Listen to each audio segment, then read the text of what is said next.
हमारा टॉपिक है बेटा रेस्पिरेशन, राइट।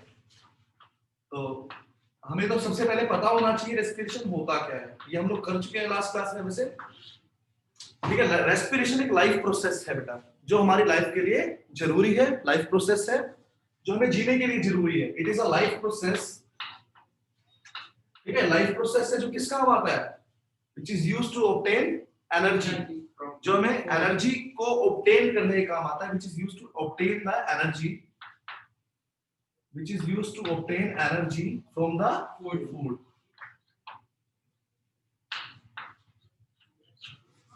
ठीक है, रेस्पिरेशन एक ऐसा लाइफ प्रोसेस होता है which is used to obtain energy from the food, जो हमें एनर्जी को लेने के काम आता है फूड से, ठीक है। चलिए, हमें पता लगा रेस्पिरेशन होता क्या है, जो हमें एनर्जी लेने के काम आता है फूड से, ये हमें पता लगा रेस्पिरेशन होता है, ठीक है। अब रेस्पिरेशन डिफरेंट थिंग है किससे बेटा, ब्रीथिंग से। How respiration is different from the breathing.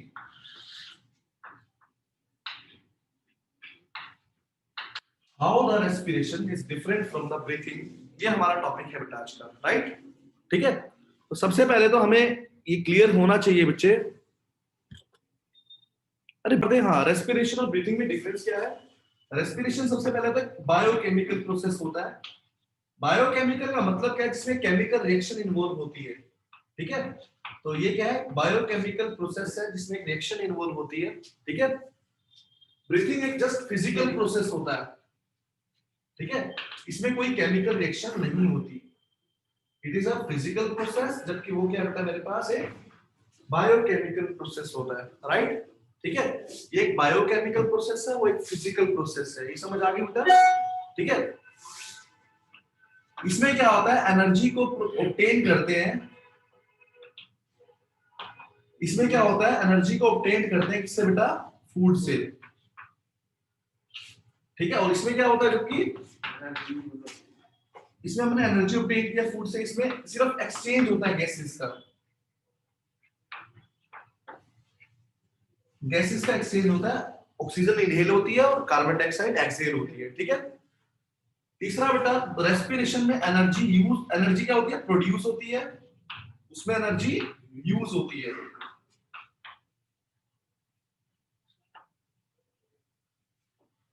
Respiration के अंदर एंजाइम्स रोल प्ले करते हैं अपने,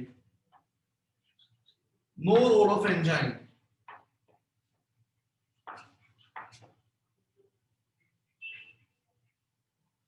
फिफ्थ पॉइंट क्या है बेटा, फिफ्थ क्या आएगा, रेस्पिरेशन के अंदर, बोलो भाई,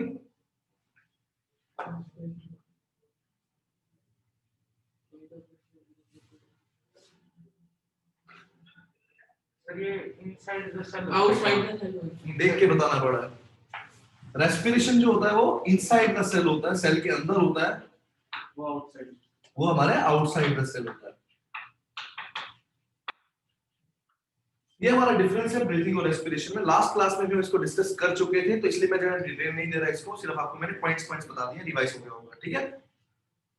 अब बात आती है बेटा, रेस्पिरेशन और ब्रीथिंग हम लोग लास्ट क्लास में पढ़ चुके थे, तो हम लोग इसको ज्यादा डिटेल में नहीं जा रहे।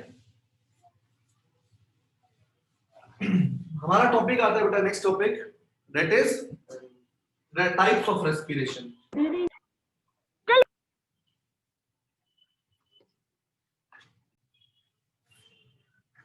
टॉपिक है बेटा टाइप्स ऑफ रेस्पिरेशन।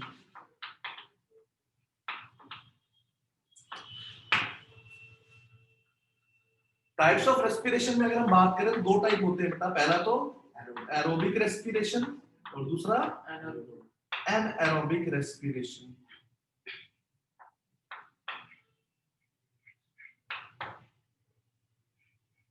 ठीक है, दो टाइप की रेस्पिरेशन होती है, एरोबिक और एनारोबिक रेस्पिरेशन, दोनों को एक एक करके डिस्कस करेंगे, ठीक है। सबसे पहले पढ़ेंगे बेटा एरोबिक रेस्पिरेशन। तो एरोबिक रेस्पिरेशन क्या है बेटा हमारे पास, एरोबिक होता है जो ऑक्सीजन की प्रेजेंस में हुई, respiration which takes place in presence of oxygen. ऐसी रेस्पिरेशन जो ऑक्सीजन की प्रेजेंस में होगी उसको हम बोलेंगे, क्या बोलेंगे बेटा, एरोबिक रेस्पिरेशन बोलेंगे। और जो ऑक्सीजन की एब्सेंस में होती है, लिमिटेड ऑक्सीजन में होती है, उसको बोलते हैं एनारोबिक रेस्पिरेशन। समझ आ गई बेटा, तो aerobic respiration which takes place in presence of oxygen, जो ऑक्सीजन की प्रेजेंस में होगी, ठीक है। होता क्या इसमें, सबसे पहले ग्लूकोज होता है, glucose in presence of glucose in cytoplasm, cytoplasm के अंदर ये प्रोसेस होता है, ठीक है। प्रोसेस का नेम है ग्लाइकोलिसिस, ग्लाइकोलिसिस प्रोसेस का नेम है बेटा। ग्लूकोज इसमें कन्वर्ट हो जाएगा पायरुवेट के अंदर, glucose gets converted into pyruvate, ठीक है। ग्लूकोज एक 6 कार्बन मॉलिक्यूल होता है जिसका फॉर्मूला होता है C6H12O6। पायरुवेट एक 3 कार्बन का मॉलिक्यूल होता है, ठीक है। इसमें 3 कार्बन होते हैं बेटा, समझ आ गई, ठीक है। ग्लूकोज जो है बेटा वो कन्वर्ट हो जाएगा इसमें पायरुवेट के अंदर, समझ आ गया बेटा यहां तक। उसके बाद क्या होगा, पायरुवेट के बाद क्या होगा बेटा, इन प्रेजेंस ऑफ ऑक्सीजन, ऑक्सीजन की प्रेजेंस में माइटोकॉन्ड्रिया में, इन प्रेजेंस ऑफ ऑक्सीजन माइटोकॉन्ड्रिया के अंदर पायरुवेट जो है बेटा वो कन्वर्ट हो जाएगा CO2 H2O और 38 ATP एनर्जी रिलीज हो जाएगी। देखो आप लोगों ने फोटोसिंथेसिस पढ़ी थी, उसमें क्या था, कार्बन डाइऑक्साइड और वाटर मिलके क्या बना रहे थे, ग्लूकोज और ऑक्सीजन। यहाँ पर क्या है, glucose in presence of oxygen, देखो ग्लूकोज ऑक्सीजन की प्रेजेंस में कार्बन डाइऑक्साइड और वाटर वापस ले देंगे। देखा जाए तो इसका क्या है, ये रिवर्स प्रोसेस है। Glucose in presence of oxygen turns into carbon dioxide and water and energy is released in the process. तो what type of reaction is this, exothermic or endothermic? Exothermic है because energy is released in the reaction. This reaction is exothermic in nature because energy is released in the reaction, ठीक है। तो aerobic respiration के लिए कुछ points आपको पता होने चाहिए। वो पॉइंट्स क्या है बेटा,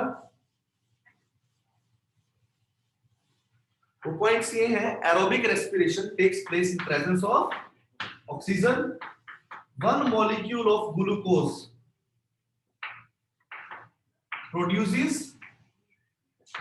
38 ATP molecules, ठीक है बेटा। थर्ड, एंड प्रोडक्ट्स जो रहते हैं इसके अंदर रिएक्शन के अंदर वो क्या रहते हैं, CO2 and water. Complete oxidation होता है फूड का। अच्छा मुझे बताइए बेटा, फोटोसिंथेसिस में कौन सा होता है, रिडक्शन होता है बेटा। Carbon dioxide is reduced into the carbohydrates. यहां पर क्या है बेटा, कंप्लीट ऑक्सीडेशन होता है, ऑक्सीजन ऐड होती है बेटा, ठीक है। और ठीक है, तो ये हमारे पास मेनली एरोबिक रेस्पिरेशन है बेटा, ठीक है। अगर आपसे पूछ ले कि एरोबिक रेस्पिरेशन की साइट क्या है, कहां पे होती है aerobic respiration, mitochondria. Mitochondria is the site of aerobic respiration. समझ आ गया बेटा, बिकॉज़ ऑक्सीजन वहीं पे ही मिली थी ना उसको, और वहां पर ये रिएक्शन हुई बेटा। तो एरोबिक रेस्पिरेशन की साइट क्या है बेटा, माइटोकॉन्ड्रिया। समझ आ गया बच्चों, नोट कर लीजिए बेटा।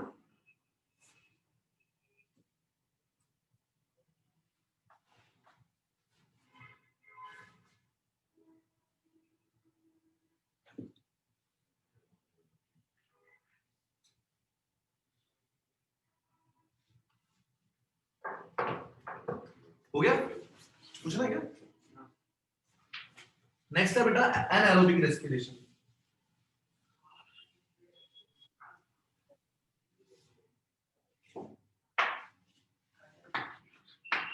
एनारोबिक रेस्पिरेशन, ठीक है। anaerobic respiration क्या होगा, which takes place in absence of oxygen or I can say limited oxygen।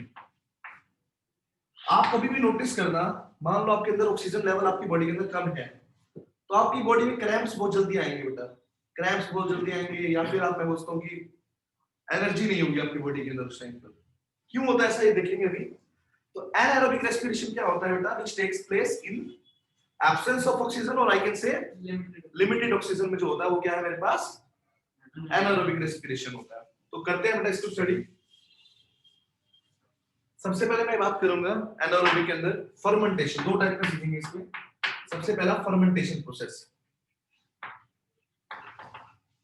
Fermentation में क्या होगा बेटा, इसमें ना अल्कोहल को बनाया जाएगा।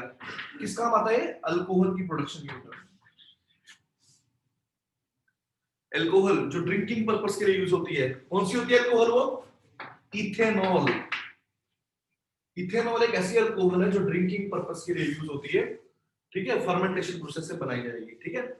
कैसे बनेगी बेटा, सबसे पहले हमारे पास क्या होता है, ग्लूकोज। आप देखना बेटा जहां पर भी अल्कोहल बनता है वहां पास पास शुगर भी जरूर बनती होती है।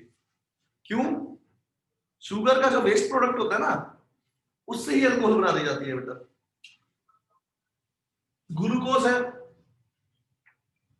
सबसे पहले किसमें कन्वर्ट हो जाएगा,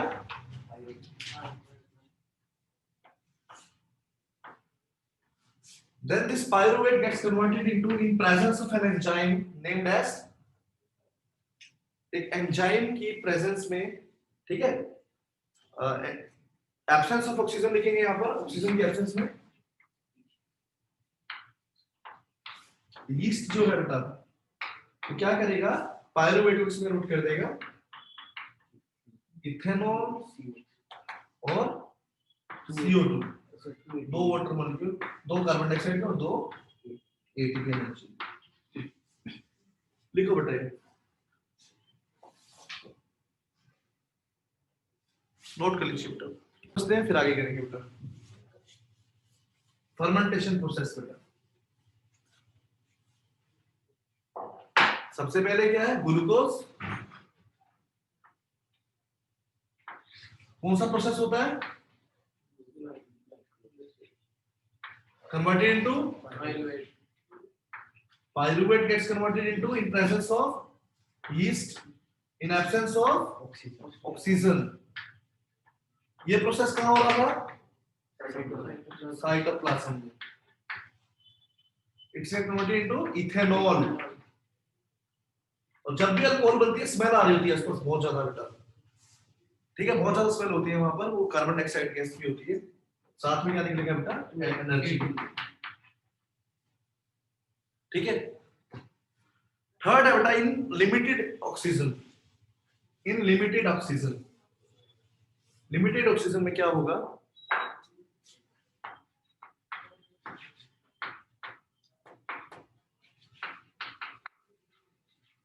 इन लिमिटेड ऑक्सीजन, जब ऑक्सीजन की बहुत लिमिटेड एयर होगी तब क्या होगा, सबसे पहले क्या है, glucose. Glucose gets converted into, किसमें कन्वर्ट हो जाएगा, pyruvate process, same glycolysis. then it gets converted into in limited air या in lack of oxygen। lack का मतलब क्या, कमी है ऑक्सीजन की वहां पर, ठीक है। क्या होगा बेटा, ये मसल सेल्स के अंदर होता है, मसल्स, इसमें कन्वर्ट हो जाएगा, लैक्टिक एसिड बन जाएगा बेटा, क्या, साथ में एनर्जी भी मिलेगी थोड़ी सी। इसलिए हम जब हम हैवी एक्सरसाइज करते हैं तो ऑक्सीजन की रेट ना हमें ज्यादा चाहिए होती है। मान लो आप बहुत तेज भाग रहे हो तो ऑक्सीजन की डिमांड क्या है, काफी ज्यादा है, ठीक है। लेकिन आपकी बॉडी उस ऑक्सीजन की डिमांड को पूरी नहीं कर पा रहा, मान लो, ठीक है। आप काफी देर से भाग रहे हो, थक जाते हो ना, सांस चढ़ जाता है जल्दी। क्यों बेटा, बिकॉज वहां पर ऑक्सीजन की डिमांड तो क्या है, काफी ज्यादा है, लेकिन हमारी बॉडी लैक ऑफ ऑक्सीजन जब हो जाती है, हमारी कमी हो जाती है ऑक्सीजन की, तो हमारी जो बॉडी की जो मसल सेल्स हैं वो उस पायरुवेट को किसमें कन्वर्ट कर देते हैं, लैक्टिक एसिड में कन्वर्ट कर देते हैं, और जिसकी वजह से हमारी body gets cramp, acid formation होती है और बॉडी क्रैम्प हो जाती है, ठीक है। आप झटका आ जाता है पैरों में, आप देखते हो या ऐसा कुछ हो जाता है, ठीक है। तो how we get relief, we can get relief from it, hot water massage, ठीक है। तो उससे क्या होगा, ये जो सर्कुलेशन होता है ना ब्लड का बेटा, फास्ट हो जाता है। ब्लड का सर्कुलेशन फास्ट होगा तो क्या होगा, ऑक्सीजन जल्दी से पहुंचेगी बॉडी तक, तो हमें रिलीफ मिलेगा, समझ गए ना बेटा। वाटर तो सिंपल कर दे जो आ रहा है यहाँ, गर्म पानी से भी हो जाएगा, ठीक है। तो हॉट वाटर मसाज से भी हम लोग रिलीफ मिलेगा बेटा हमें, ठीक है। सर कुछ टाइम तक करें, रेगुलर एक्सरसाइज करते हैं, वो बॉडी आपकी वो क्या कर देती है, एक्सरसाइज लेवल मेंटेन कर लेता है, उसके बाद धीरे धीरे आदत बन जाती है आपकी बॉडी की, ठीक है। आप एकदम से करोगे ना तभी ज्यादा प्रॉब्लम होती है। रेस्पिरेशन आप कैसे टेस्ट करेंगे घर पर बैठे बैठे कि रेस्पिरेशन में क्या होता है, कार्बन डाइऑक्साइड गैस रिलीज करती है, कोई बताएगा मुझे? How can we test the carbon dioxide gas release during the respiration? Test करने का बहुत सिंपल सा तरीका है, लाइम वाटर लेंगे हम लोग। लाइम वाटर का फॉर्मूला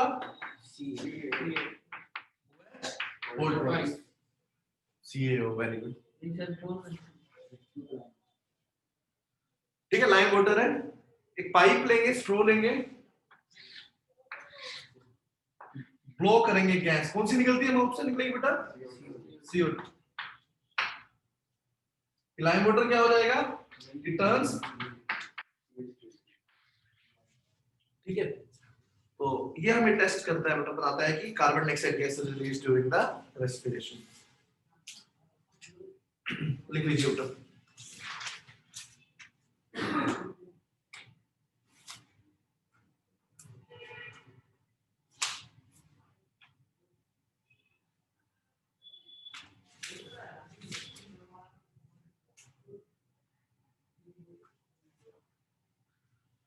ठीक है बेटा, हेडिंग डालेंगे रेस्पिरेशन इन ह्यूमंस, कैसे होता है हमारे अंदर रेस्पिरेशन, ठीक है।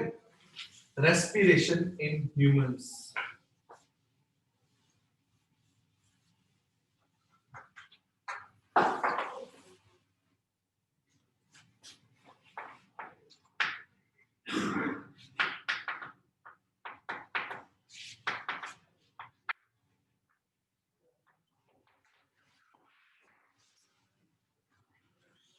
ह्यूमंस के अंदर रेस्पिरेशन बिगिन होता है कहां से, नोज के अंदर, ठीक है। नोज के अंदर दो ओपनिंग होती है, इसको क्या बोला जाता है, nostrils. In humans respiration begins with nostrils, ठीक है। ह्यूमंस के अंदर रेस्पिरेशन जो होती है वो कहां से बिगिन करती है, नोस्ट्रिल्स से बिगिन करती है बेटा, ठीक है। हमारे अंदर नोस्ट्रिल्स क्या है, ओपनिंग है जहां से एयर जो है एंटर करती है नेसल कैविटी के अंदर, ठीक है। ये हमारा मान लो नोज है, ठीक है, इस टाइप से ना। तो ये जो दो ओपनिंग्स हैं इसको हम क्या बोलेंगे, नोस्ट्रिल्स। और ये जो आगे पैसेज है इसको क्या बोलते हैं, नेसल कैविटी या नेसल पैसेज भी बोल देते हैं हम लोग, ठीक है। समझ गए बेटा? तो nostrils are the opening, two openings through which air enters into the nose, ठीक है। नेसल कैविटी में एयर एंटर करती है, तो two openings through which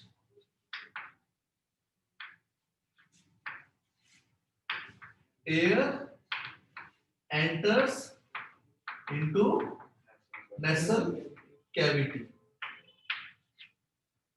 air enter कर गई नेसल कैविटी के अंदर, ठीक है, नेसल पैसेज के अंदर एंटर कर गई है। अब वहां से जो एक पार्ट, नेसल कैविटी की बात कर रहे हैं हम लोग, जो नेसल कैविटी है उसमें दो चीजें होती हैं आगे बेटा, ठीक है, हेयर्स एंड म्यूकस। हमारे नोज में हेयर्स है और म्यूकस क्या है, जो स्टिकी मटेरियल होता है जिसपे डस्ट वगैरह चिपक जाती है बेटा, ठीक है। इन दोनों का काम क्या है बेटा, सिंपल सा काम है, फिल्टर करना। इसको बेटा एयर को, जो भी एयर के साथ डस्ट पार्टिकल एंटर कर रहे हैं उसको जाने से, अंदर जाने से रोकना, कहां पर, आगे वाले पार्ट में मतलब, ठीक है। तो एयर को फिल्टर करना ये किसका काम है बच्चा, एयर एंड म्यूकस, ठीक है, एयर और म्यूकस का काम है। उसके बाद ये जो दोनों नोस्ट्रल्स हैं किससे डिवाइडेड होते हैं, सेप्टम। ये नोज है, मान लो ये जो सेप्टम से आगे डिवाइड, बीच में जो है पार्ट, इसको सेप्टम बोलते हैं, सेप्टम। समझ गए बेटा? सेप्टम से दोनों हमारे नोस्ट्रल्स डिवाइडेड होते हैं। अब एयर जो है ये जो नेसल कैविटी एंड करती है बेटा कहां पर, फेरिंक्स के अंदर, फेरिंक्स, ठीक है। जो एयर कैविटी है हमारी वो सॉरी जो नेसल कैविटी है वो एंड करेगी to the pharynx, PHARYNX, pharynx. ठीक है बेटा, एयर कैविटी जो है वो एंड कर गई है फेरिंक्स पे बेटा। ठीक है, और फेरिंक्स क्या है? कॉमन पैसेज है, हम पहले भी पढ़ चुके हैं। किस किस के लिए कॉमन पैसेज है? किस किस के लिए? एयर और फूड के लिए, मतलब दोनों ही यहीं से जाने वाली है। कॉमन पैसेज होती है किसके लिए? एयर और फूड के लिए। ठीक है, मतलब मैंने आपको बताया था कि दो पाइप होते हैं, एक तो फूड पाइप और दूसरी पाइप कौन सी है? Wind pipe. यहाँ पर ये हमारा बीच वाला जो कॉमन है यहाँ पे, ये क्या है बेटा? मान लो फेरिंक्स है, समझाने के लिए सिर्फ ये विंड पाइप है। अब इसकी जो ओपनिंग होती है फेरिंक्स की, इसको क्या बोलते हैं? Glottis, which is covered by the epiglottis, flap membrane जिसको बोलते हैं epiglottis।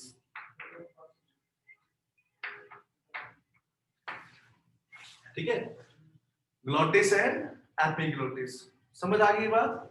ठीक है, तो हमें पता लगा विंड पाइप है, उसके ऊपर एक मेम्ब्रेन होती है, फ्लैप मेम्ब्रेन होती है, इसको क्या बोलते हैं? ओपनिंग को ग्लोटिस बोलते हैं, which is covered by the epiglottis। ठीक है बेटा, एपिग्लोटिस क्या करते हैं? When we are swimming our food, जब हम अपने फूड को आगे लेके जा रहे हैं, तो एपिग्लोटिस जो है कवर कर लेती है इसको, विंड पाइप को, ग्लोटिस को कवर कर देती है, so that food never enters into the, food enter ना करे कहां पर बेटा? विंड पाइप में फूड एंटर ना कर सके। ठीक है बेटा, फूड जो है वो एंटर ना कर सके, इसमें विंड पाइप में एंटर ना कर सके, इसलिए क्या होती है बेटा? वो जो फ्लैप मेम्ब्रेन है वो कवर्ड हो जाती है, जो मेम्ब्रेन है वो कवर कर देती है बेटा उसको, विंड पाइप को। ठीक है, when during swallowing our food, ठीक है, glottis is covered by the epiglottis. समझ गए बेटा? ग्लोटिस जो है वो किससे कवर्ड हो जाएगा? एपिग्लोटिस से कवर हो जाएगा। लिख लो, जिसने लिख लो बेटा, during swallowing glottis is covered by the epiglottis.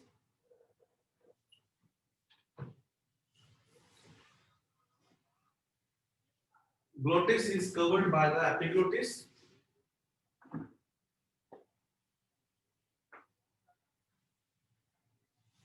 Glottis is covered by the epiglottis. समझ गए बेटा यहाँ तक? To prevent the entry of food into the windpipe. ठीक है, to prevent the entry of food into the windpipe.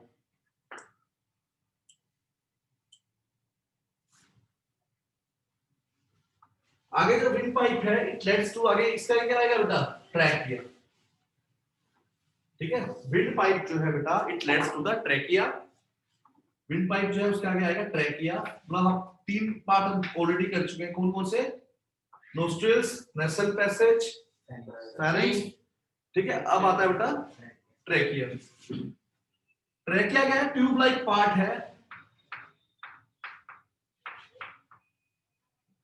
ठीक है, tube like structure है। इसके अंदर क्या होता है? सी शेप।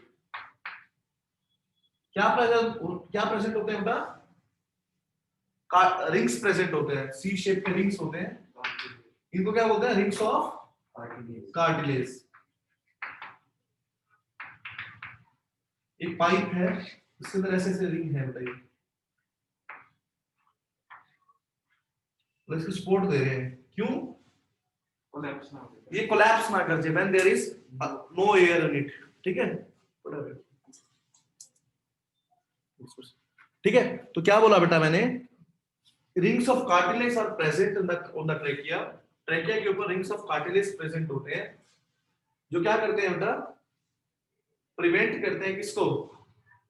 ट्रैकिया को कोलैप्स करने से, when there is no air in it. ठीक है, लिख लो बेटा, it prevents the trachea from collapsing when there is no much air present in it. जब बहुत कम एयर या एयर प्रेजेंट नहीं होती, ठीक है, जब एयर प्रेजेंट नहीं होती या बहुत कम एयर होती है, उस टाइम पर बेटा उसको कोलैप्स होने से प्रिवेंट करेगा।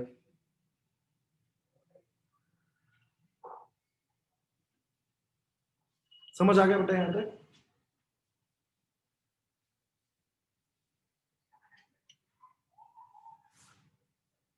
आगे ट्रैकिया जो है बेटा आगे डिवाइड हो जाता है किसके अंदर बेटा, एक जो सिंगल ट्यूब थी बेटा, एक सिंगल ट्यूब थी, आगे वो कितने में डिवाइड हो गई बेटा, दो में डिवाइड हो जाएगी, लेफ्ट वाले पार्ट में अलग होगी और राइट वाले पार्ट में अलग होगी।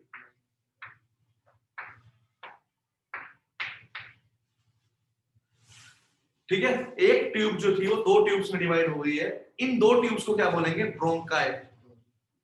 ठीक है, ब्रोंकाई, BRONCHI,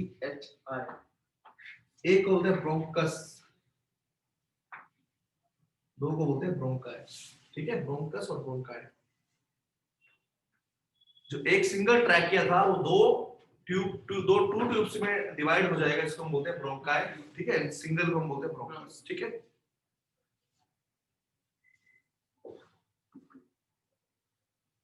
और जो ब्रोंकस है बेटा, हर एक दोनों ब्रोंकस हैं, वो आगे फर्दर डिवाइड हो जाएगा इनटू मैनी सब ब्रांचेस, उसकी बहुत सारी ब्रांचेस आ जाएंगी आगे। समझ आ गई बेटा, किस टाइप से समझ लो इस बात को, ब्रांच की ब्रांच होती रहेंगी ऐसे ऐसे बेटा।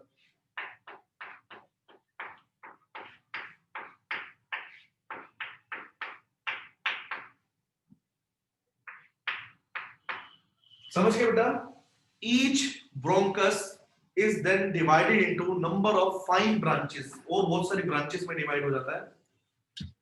Each bronchus is then divided into, ठीक है, each bronchus is then divided into many sub branches which is known as bronchioles। सबसे पहले पढ़ा नोस्ट्रिल्स, उसके बाद पढ़ा नेसल कैविटी, उसके बाद पढ़ा बेटा larynx, देन हमने पढ़ा larynx, then trachea, bronchi, bronchioles. ठीक है, आगे लिखो बेटा next heading, alveoli, ALVOVEOLI, alveoli, alveoli. ठीक है बेटा,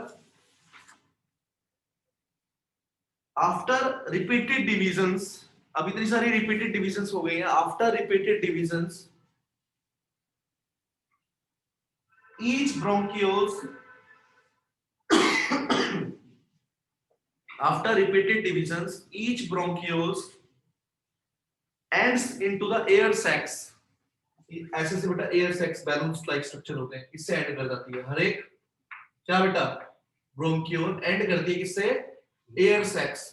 सैक्स होता है स्टोरेज करने वाली कोई चीज होता है। ठीक है बेटा, each bronchioles is then ends with the air sacs, जिसको क्या बोलते हैं, एल्वियली बोलते हैं। ठीक है,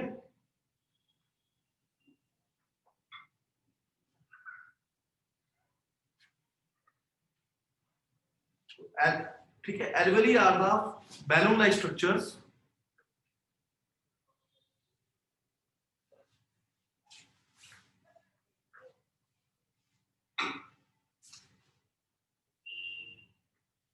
alveoles are the balloon like structures which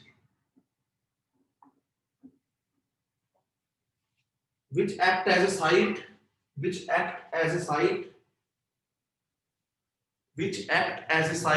for the exchange of gases। ठीक है बेटा, जहां पर क्या होती है, एक्सचेंज होती है गैसेस की,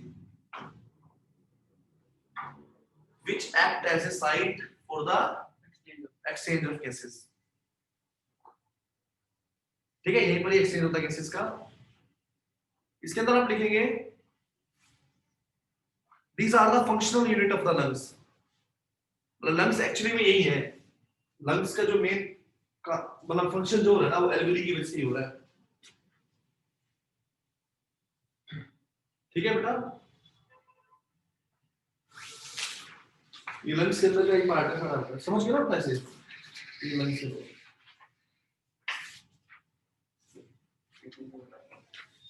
वैसे सब रफली बताने समझाने के लिए। ठीक है,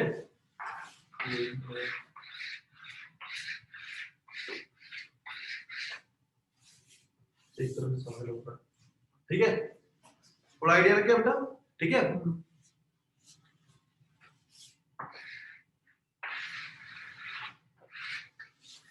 तो ये क्या होता है, रिब्स होते हैं बेटा, ठीक है, बॉडी स्ट्रक्चर होता है बेटा रिब्स, इसके अंदर लंग्स होते हैं, ठीक है। तो समझ आ गया बेटा यहाँ तक। एल्वेली क्या है, बैलून एक स्ट्रक्चर है जिसके अंदर ऑक्सीजन गैस का एक्सचेंज होता है बेटा, ठीक है, जहां पर गैसेस एक्सचेंज होता है। लिखो जो एल्वेली होते हैं, लिखो आगे इसके अंदर, alveoli have very thin walls, इनकी जो वॉल्स होती है काफी थिन होती है। क्यों बेटा, बिकॉज अगर ये थिक होंगी तो गैसेस एक्सचेंज कैसे हो पाएगा इसके अंदर से, ठीक है। इन they have very thin walls, ठीक है बेटा, यहां तक समझ आ गया।